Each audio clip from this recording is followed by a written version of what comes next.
everybody, this is Clay coming to you from the Songtown Studios, and I am really excited to be here for this first week of Hookus collaboration with you guys, and we're going to announce the winner of the first line of the song, the one I chose.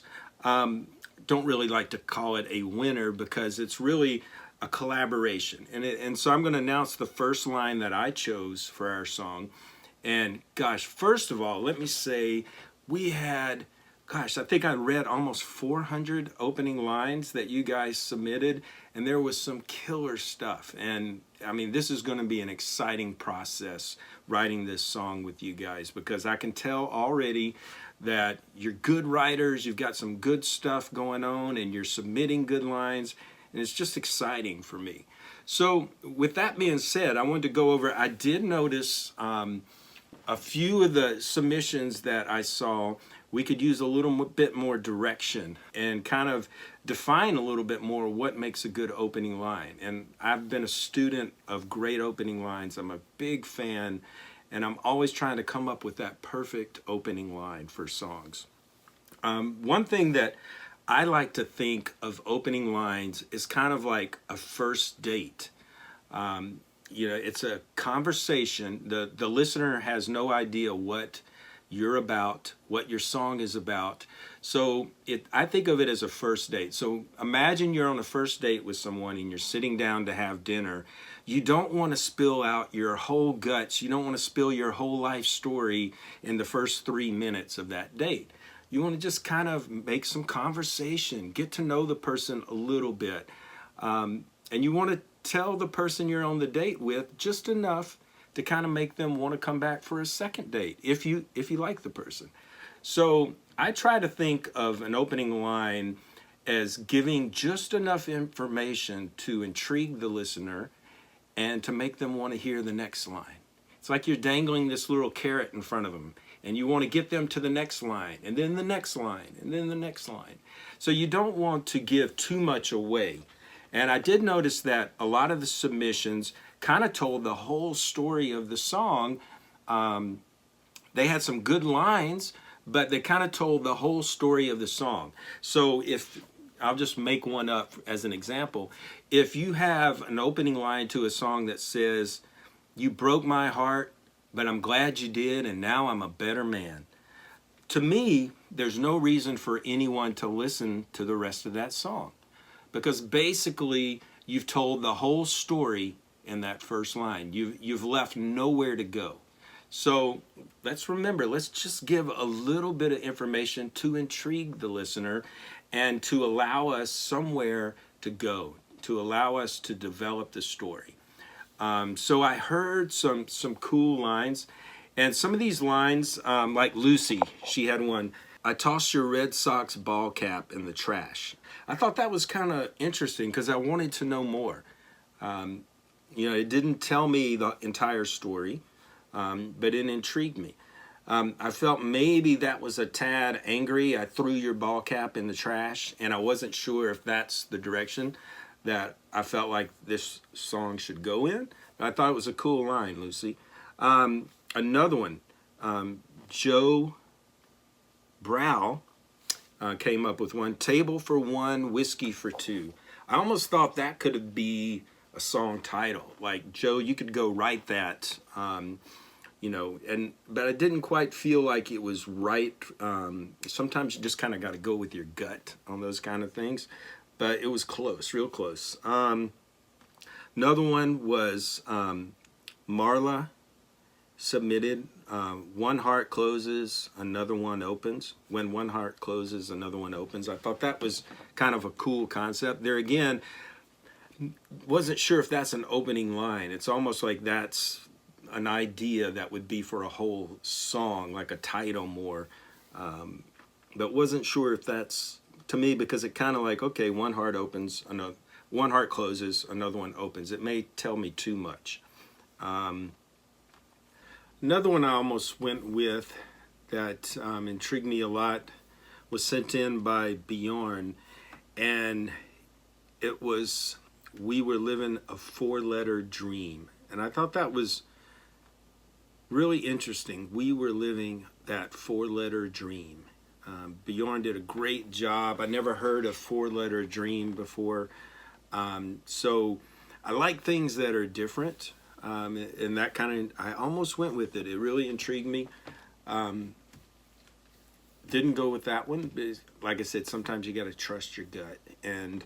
But it's close. And it might be something we can use, might be a line we can use later in the song. I mean, some of these, I heard several of these that I thought, hey, we could probably put this as a line in the song if it works out later. So I've kind of notated some of these, and we'll revisit them as the song goes along.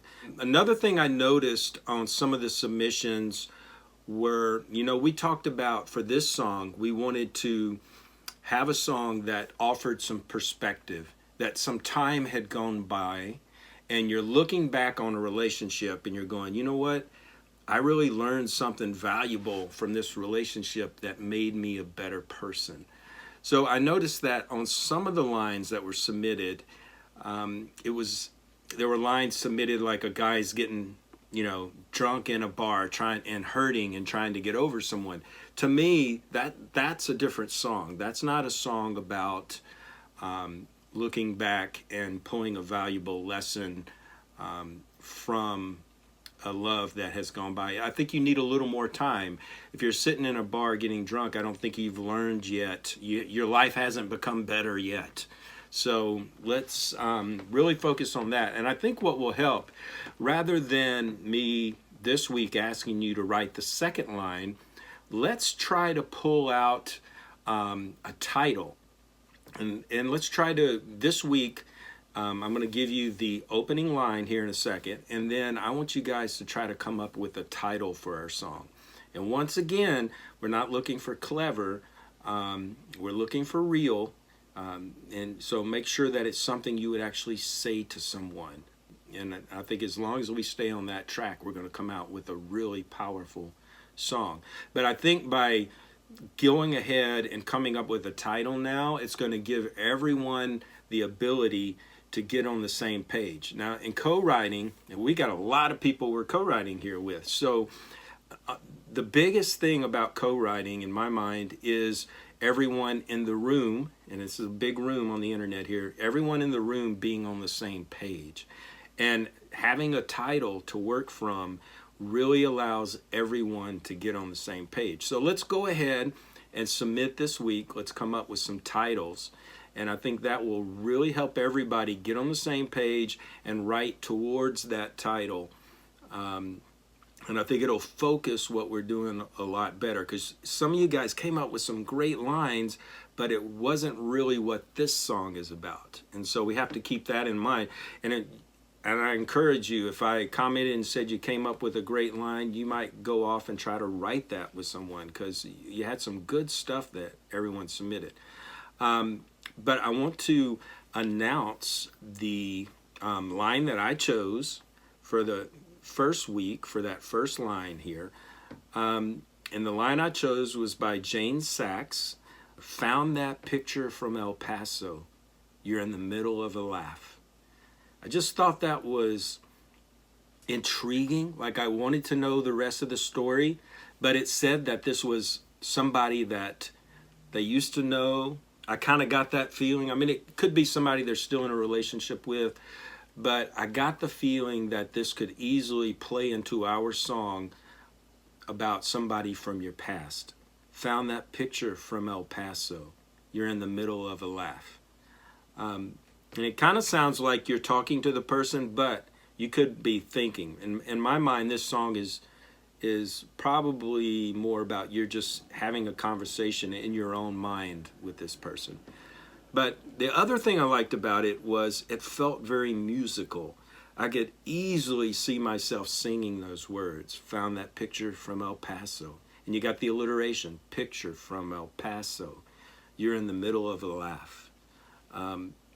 And those are some of the things I look for, is alliteration, that kind of melody that is within the words. The words feel like they have a melody written in them. And that to me it always pulls me in. And I felt like this made me want to know what the song was about. but still gave me room because it didn't tell me yet what the song was about. It opened a door. It started a conversation. And that's what this song is going to be. It's going to be a conversation between us and the listener who hears the finished song. So it's going to be a cool song. So I'm looking forward to hearing your titles. I guess if I was to, before we leave, say a couple of things about titles, it should really be something that nails the idea of the song that we've talked about. But I also have some other things I like that are in titles. One of the things I like in titles, and I'm not saying that we have to do this, I'm just throwing out some ideas. I like titles that have inner rhymes built into the title. It makes them more memorable. So like, for example, if you had a title that was "You're only as lonely as you want to be," just kind of making that up, but I think it would be, that's not for our song here, but it's just an example of some inner rhymes. Girl, you're only as lonely as you want to be. I think that's pretty cool with the only, lonely, wanna be. Those kind of inner rhymes within titles are fun to sing. They make the song more memorable. So that's something you might play around with and try submitting some stuff like that. But it doesn't have to be. You know, the bottom line for me is that it's something that's fresh and it's something that's real. If we hit those things, I think we'll have a great tune here. So let's do the title this week. I will see you back in a few days, and we'll announce the winning title. Congrats to Jane Sachs for her opening line. Found that picture from El Paso. You're in the middle of a laugh. Love it. See you guys and gals later. Bye.